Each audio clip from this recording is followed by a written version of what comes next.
जय श्री राधे। परमात्मा किसको मिलते हैं, आज इस विषय पर हम विचार करेंगे। गौतम वंशीय उद्दालक ऋषि के पुत्र थे नचिकेता।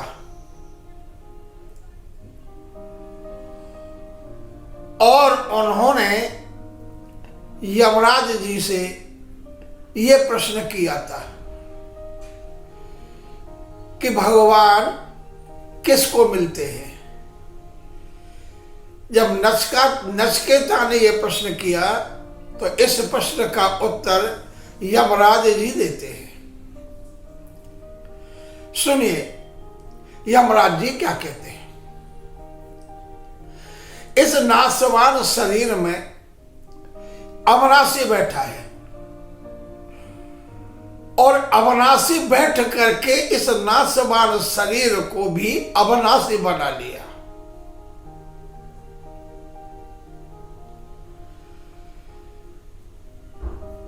यानी कि वह परमात्मा कितना पास है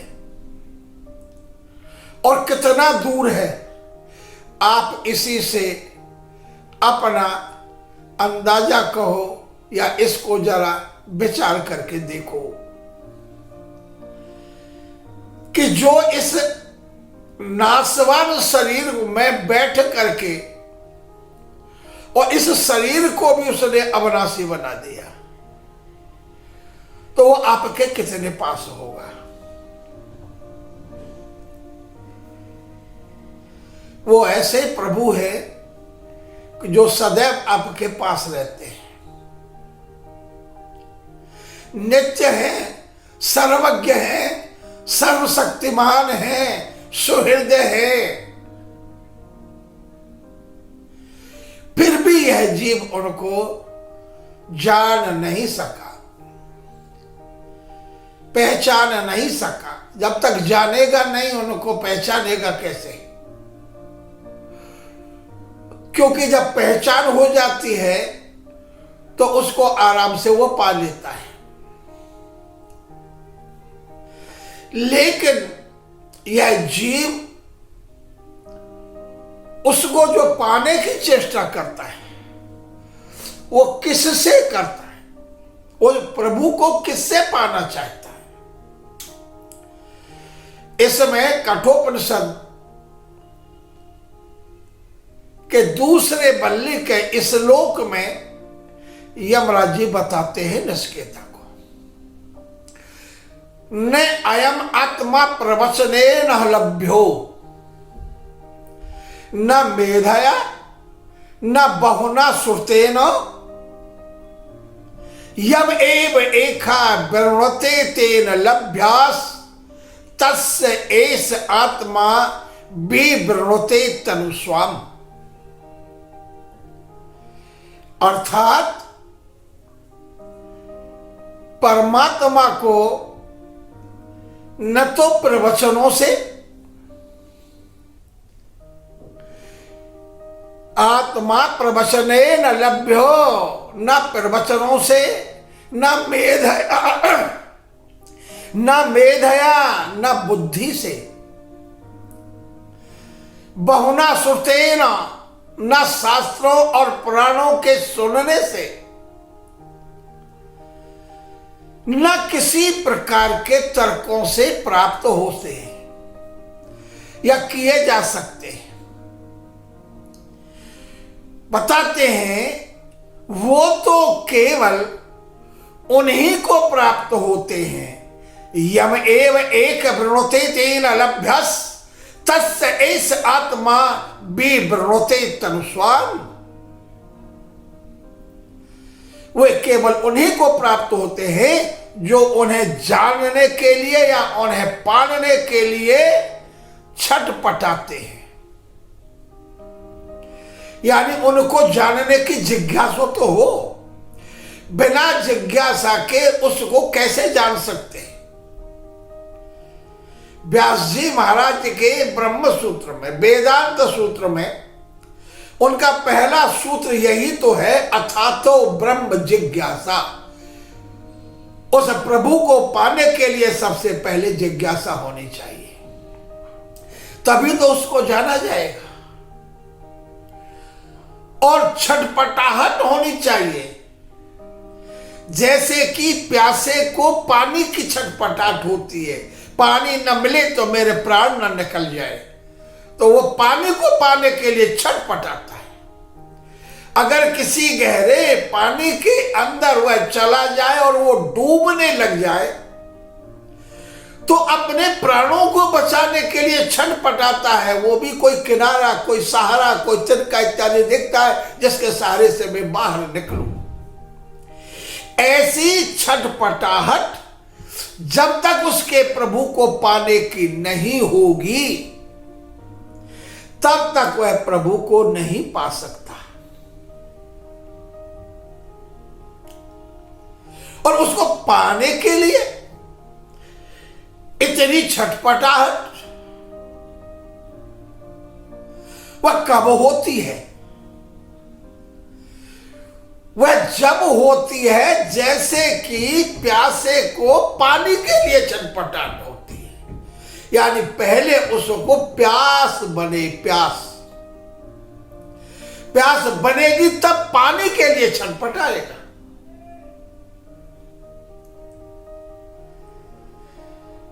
तो उसके लिए प्रभु की कृपा चाहिए। बिना प्रभु की कृपा के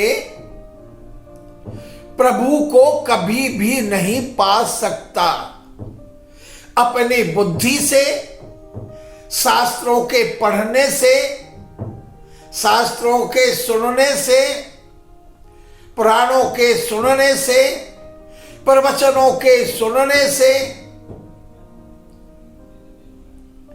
और अनेकों प्रकार की तर्कों को दे दे करके, लच्छेदार बातें बना करके सोचो कि भगवान को पा लेंगे, वो कभी भी प्राप्त नहीं कर सकता। भगवान को पाने के लिए भगवान की कृपा पाना बहुत जरूरी है। और भगवान की कृपा कब प्राप्त होती है? बाबा तुलसीदास जी ने एक चौपाई में भी लिखा, अब प्रभु कृपा करो एह भांति, और सब तज भजन करहूं दिन राति। वो ऐसी कृपा मांगता है।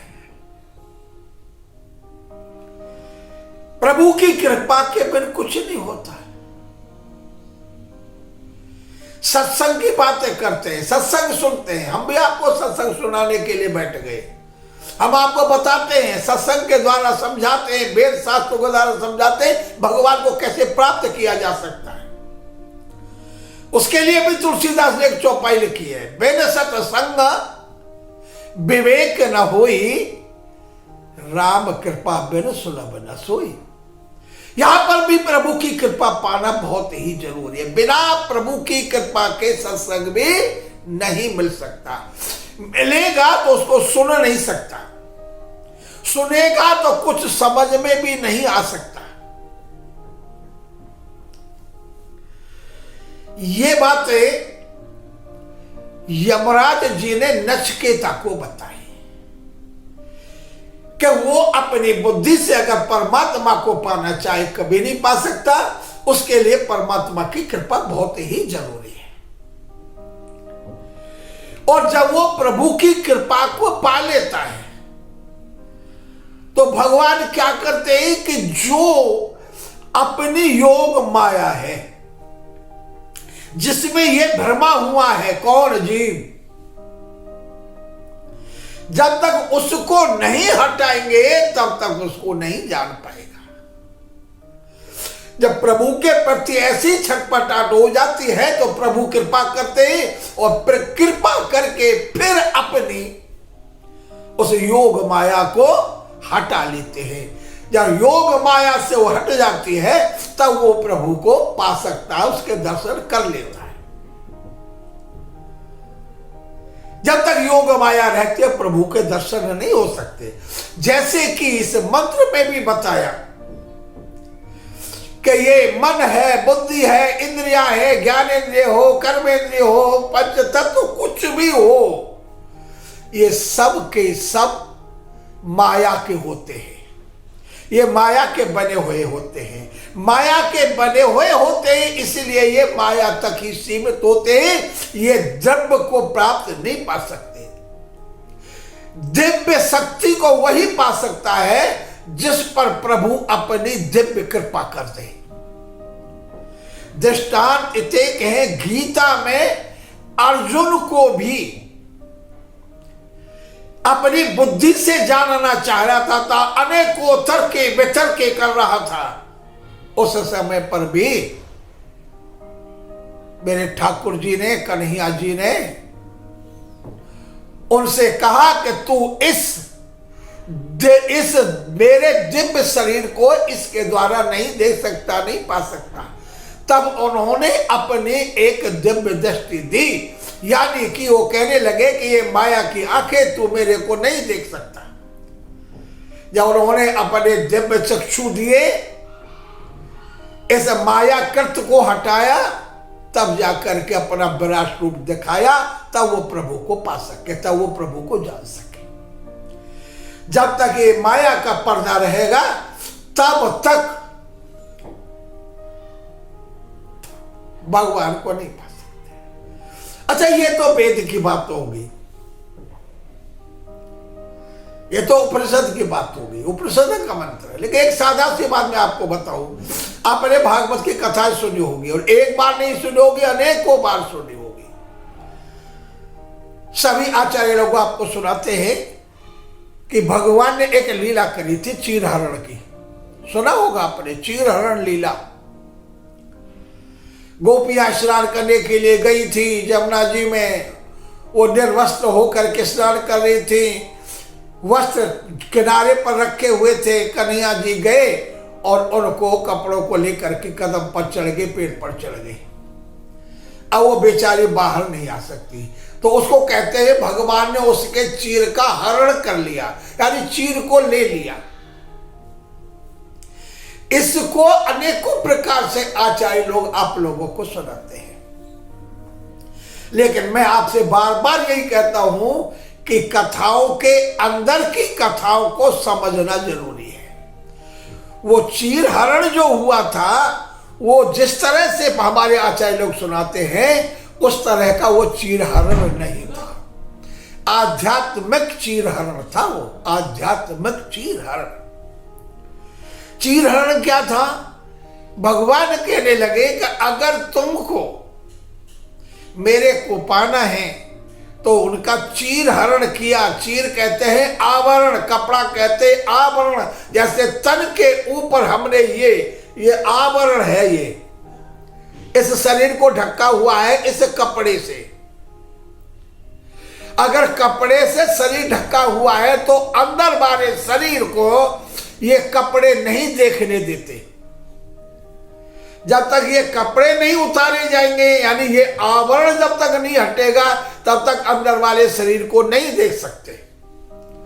इसलिए प्रभु कन्हैया जी ने गोपियों का चीर हरण किया था, यानी कि जो माया का आवरण था, आवरण, वो प्रभु ने उनका आवरण ले लिया, हरण कर लिया। माया का जो पर्दा था, माया का जो आवरण है, जो जीव को प्रभु तक नहीं मिलने देता, नहीं पहुंचने देता, जब तक वह माया का आवरण नहीं हटेगा तब तक वह प्रभु के दर्श स्पर्श नहीं कर सकता। इसलिए वह चीर हरण की लीला भी माया का आवरण हटाने के लिए ये चीर हरण की लीला की है, असलियत नहीं है। लीला आप जानते हो ना, क्रीड़ा लीला, वो केवल लीला है की है हमारे आप लोगों के लिए। सांकेतिक इशारा है, जब गोपियों का वह आवरण हट गया तो वो प्रभु को पा लिया, क्योंकि वो भी कृष्ण को अपने प्राणों के पति मानती थी, प्राणपति। जब उनके वो आवरण हट गया तो उनको वो मिल गए। इसलिए बिना आवरण हटे माया का जब तक आवरण रहेगा तब तक प्रभु से मिलन नहीं हो सकता। इसलिए सबसे पहले इस माया का आवरण हटाते हैं। और वो कौन हटाते हैं? कौन? आपके और हमारे जैसे लोगों के बस की बात नहीं है उसको हटाना। उस माया के आवरण को गुरु हटाते हैं। और गुरु को कब हटाते हैं? जब प्रभु की कृपा उस पर होती है तो प्रभु ही गुरु बन करके आते हैं। तो इस आवरण को गुरु हटाते हैं।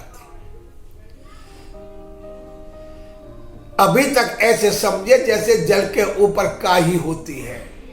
जब यह जल के ऊपर की काही जब तक नहीं हटेगी तब तक आपको शुद्ध जल प्राप्त नहीं होगा।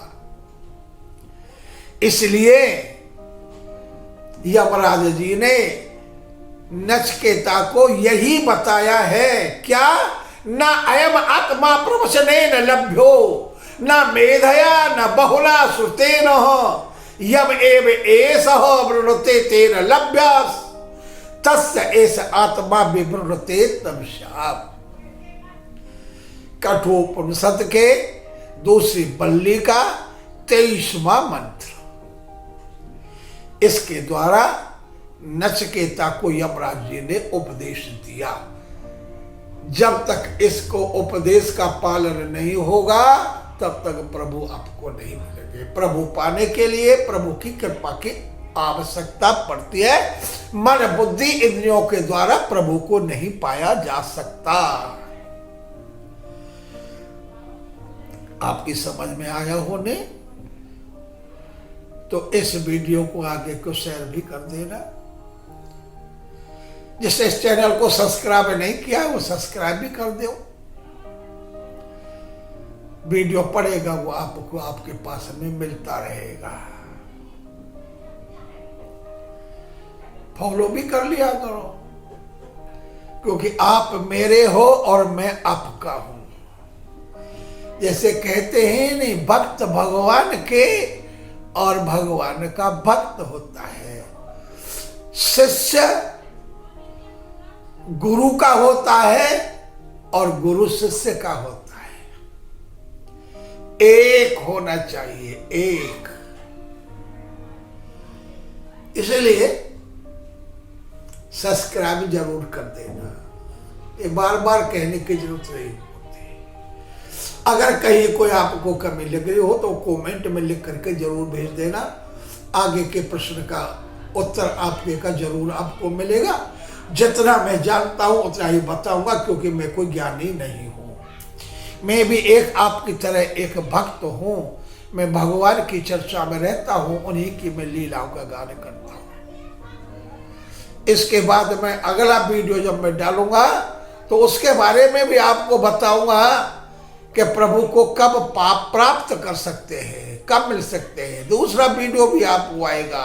सचेत करे दाहो, पाप करे मुक्ति मिले, पाप करे सुख होए।